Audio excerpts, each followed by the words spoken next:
کشته جانانه فری یک از جانا بیکس اجرا میشه. فری در خاک هنوز جانا میخواد از بالا بره حمله کنه نمیتونه. فری هنوز تو خاک. فری به کنده کشیاش معروفه، کنده کشی فری دست.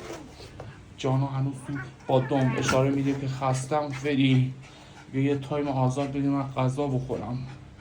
فری خوشگر.